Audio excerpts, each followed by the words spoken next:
ஓம் ஸ்ரீ வராகிதாயே போற்றி. என் அன்பு குழந்தையே, உனக்கு நல்லது செய்வதற்காக இந்த வராகி அம்மா ஓடி வந்து நான் சொல்வதை கேள் என்று சொல்லிக் கொண்டிருக்கிறேன். ஆனால் உன்னுடைய மனதிற்குள் இருக்கக்கூடிய மாயை எனும் அரக்கனானவன் கேட்காதே கேட்காதே என பலமுறை என் பதிவுகளை உன் கண்களில் காட்டும் போதெல்லாம் தள்ளிவிட்டு தாண்டி போகச் சொல்கிறான் தானே.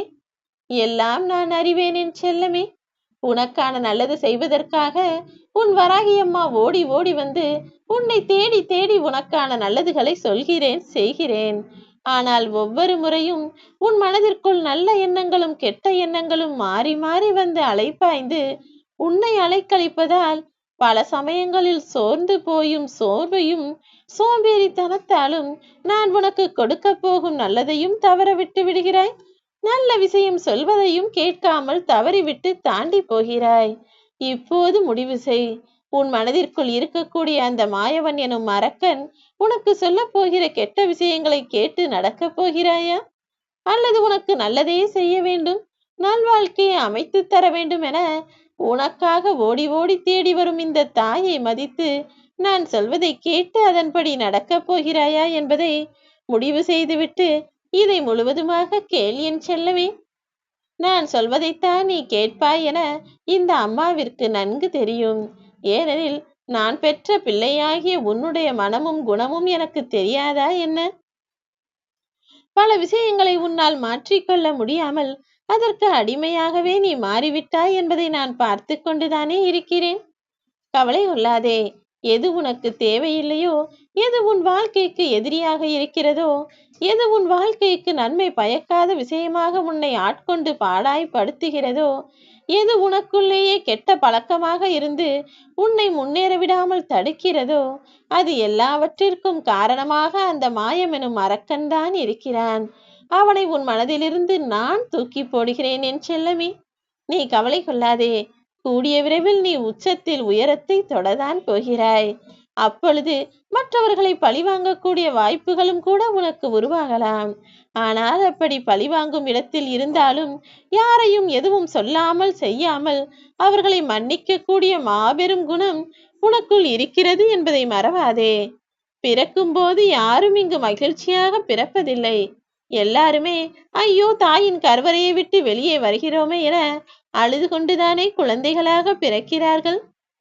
ஆனால் பிறந்து வந்து இந்த சூழ்நிலைக்கு ஏற்றாற்போல மாறி பழகிக்கொண்டு மகிழ்ச்சியாக வாழ்வதற்கான தகுதியையும் எல்லா குழந்தைகளும் பெற்று விடுகிறார்கள்.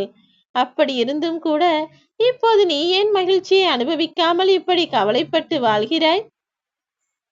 முடிந்த அளவிற்கு உன் வாழ்க்கையை மகிழ்ச்சியாக வைத்துக்கொள்ள முயற்சி செய். இப்போது நீ எதற்காக சோகமாக இருக்கிறாய், எதற்காக கவலைப்படுகிறாய் என எல்லாம் நான் அறிவேன். நீ கேட்டது கிடைக்கவில்லை, கிடைத்த விஷயங்கள் உனக்கு நிலைக்கவில்லை, அதுதானே உனது வருத்தம்.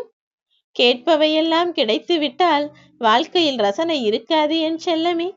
அதே போலத்தான் கிடைத்தவையெல்லாம் நிலைத்தும் விட்டால் அடுத்து கேட்பதற்கு எதுவுமே இருக்காது அல்லவா. ஒரு பொருள் வாங்கிய உடனே அதை அப்படியே ஆயுட்காலம் முழுவதும் வைத்துக் கொள்வதாக இருந்தால் மீண்டும் எப்படி அவர்கள் அதை போய் வாங்குவார்கள்? கடைக்காரருக்கு எப்படி விற்பனையாகும் என்பது போலதான் இதுவும்.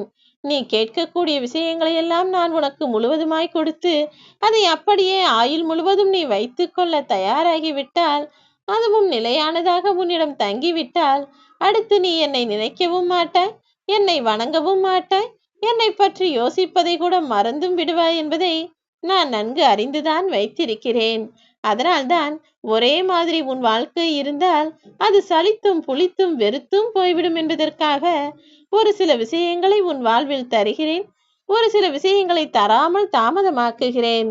ஆனால் வேண்டுமென்று எந்த தவறையும் நான் செய்ய மாட்டேன் என் செல்லமே. எல்லாமே காரண காரியத்தோடு தான் உன் வாழ்வில் நடந்து கொண்டிருக்கிறது. ஏதாவது ஒரு விஷயத்தை அடைய வேண்டும் என்பதற்காக பொய் சொல்லி பெற்றுவிடலாம் என நினைக்காதே. ஏனெனில் பொய் சொல்லி பெறக்கூடிய விஷயம் மூலமாக கிடைக்கும் இன்பம் அதிக நேரம் நீடிக்காது என் செல்லமே. இப்போது நான் உன்னை கைவிட்டு விட்டேன், உனக்காக எதுவுமே செய்யவில்லை என்று நினைத்துதானே கவலை கொள்கிறாய்? கடைசியில் நன்றாக யோசித்து பார். நான் உனக்கு ஒரு சில விஷயங்களை கேட்டபோது கொடுக்காததால் தான், அதன் மூலமாக கஷ்டங்களை அனுபவிக்கும் போதுதான் உனக்கு யார் நல்லவர்கள், யார் துரோகிகள், யார் கெட்டவர்கள் என்பதை உன்னால் புரிந்து கொள்ள முடிந்தது. அப்படி உனக்கு துரோகங்களை காட்டிக் கொடுத்த கடவுளாக இந்த வராகி நான் தான் இருக்கிறேன். உன் வாழ்க்கை பயணத்தை பற்றி நீ கவலைப்பட வேண்டாம் என் செல்லமே. நான் இருக்கும் வரை நீ ஒருபோதும் தோற்று போக மாட்டாய். தேவையில்லாமல் கவலை கொள்ளாதே. உன்னை பற்றி பேசுவதை நிறுத்தாமல் தான் இன்னும் பல பேர் உனக்கு பின்னால் பேசிக்கொண்டே இருக்கிறார்கள். அது மட்டுமல்ல, இன்னும் நீ அறியாமலேயே பல விஷயங்கள் உனக்கு பின்னால் நிகழ்ந்து கொண்டுதான் இருக்கிறது. நீ இப்போது என்ன நினைக்கிறாய்? பணம் என்பது வாழ்க்கைக்கு அவசியம் என்றா? பணம் என்பது அவசியம்தான். ஆனால் பணம் மட்டுமே நிம்மதி தராது என எந்த ஏழையாவது சொல்லியிருக்கிறானா? ஆனால் பணக்காரன் சொல்வான். ஏனெனில் அவனிடம் காசு, பணம், செல்வம் எல்லாம் இருந்தாலும் நிம்மதியில்லாமல் தவிக்கக்கூடிய வாழ்க்கையைதான் அவன் வாழ்ந்து கொண்டிருக்கிறான். அதனால் அவன் சொல்லுவான். ஆனால் ஏழை என்பவன் பணம் இருந்தால்தான் எனக்கு நிம்மதி, சந்தோஷம், மகிழ்ச்சி என சொல்லிக் கொண்டிருப்பான். நிம்மதி தராத அந்த பணத்தை எனக்கு வேண்டாம் என எந்த பணக்காரனாவது சொல்லி கேள்விப்பட்டிருக்கிறாயா? நிம்மதியை தருகிறதோ இல்லையோ, எனக்கு காசு, பணம், செல்வம், மரியாதை என எல்லாம் வேண்டும் என்றுதானே மனிதர்கள் எதிர்பார்க்கிறார்கள். யார் என்னிடம் எப்படி எதை எதிர்பார்ப்பவர்களாக இருந்தாலும் சரி, என் அன்பு பிள்ளை, உனக்காக நீ எதிர்பார்த்ததை நிச்சயமாய் நான் அமைத்து கொடுக்கத்தான் போகிறேன். கலங்காதே என் செல்லமே. உன் விருப்பங்கள் எல்லாம் நிச்சயம் நிறைவேறும். இன்று நீ இருக்கக்கூடிய நிலையை வைத்து நாளை உன் வாழ்க்கை இப்படிதான் இருக்குமோ என யோசிக்காதே. உன்னை உருவாக்கிய எனக்கு தெரியும், உன் வாழ்க்கை நிலையை மாற்றுவதற்கு ஒரு நொடி போதும் என. நீ எதிர்பார்த்தபடி உன் வாழ்க்கையில் நல்ல நிலைமைக்கு நான் உன்னை கொண்டு வரதான் போகிறேன். அதற்குள்ளாகவே அவசரப்படாதே என் தங்கமே. நேரங்காலத்தை சரியாக பயன்படுத்தி அதில் உனக்கான முயற்சிகளை சிறப்பாக செய்து வர முயற்சி செய். உன்னுடைய நேரம் என்பது உனக்கு மட்டும்தான் சொந்தமானது. அதை யாருக்காகவும் தேவையில்லாமல் செலவழிக்கவும் வேண்டாம், யாருக்கும் கொடுக்கவும் வேண்டாம், யாரையும் அதை எடுக்க அனுமதிக்கவும் வேண்டாம். உனக்கான நேரத்தில் உன் வாழ்வை முன்னேற்றுவதற்கான வேலைகளை மட்டும் தொடர்ந்து செய்து வா. யாரையுமே பகைத்து கொள்ளாமல் வாழ வேண்டும் என நீ ஆசைப்படுகிறாயா? அது நிச்சயமாக முடியாது. ஏன் தெரியுமா? யாரையும் பகைத்து கொள்ளாமல் எல்லோரையும் நட்பில் வைத்துக் கொள்ள வேண்டும், எல்லோருடனும் நன்றாக பேச வேண்டுமானால் நீ எல்லோரிடமும் நடித்து கொண்டுதான் இருக்க வேண்டும் என் செல்லமே. ஒவ்வொரு மனிதரும் எதிர்பார்ப்புகளும் ஒவ்வொன்றாக இருக்கும்போது, ஒவ்வொருவரின் குணநலனும் வேறு வேறாக இருக்கும்போது, உன்னால் எப்படி எல்லாரையும் சாந்தியையும் சமாதானத்தையும் படுத்த முடியும் என யோசிக்கிறாய்?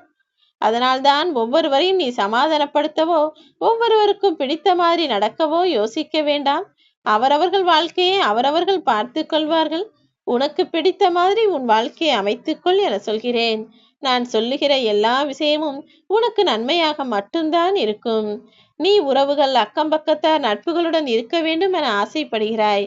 ஆனால் எல்லாமே நிலவு போல தூரத்தில் இருந்து பார்த்தால் மட்டும்தான் அழகாக இருக்கும்.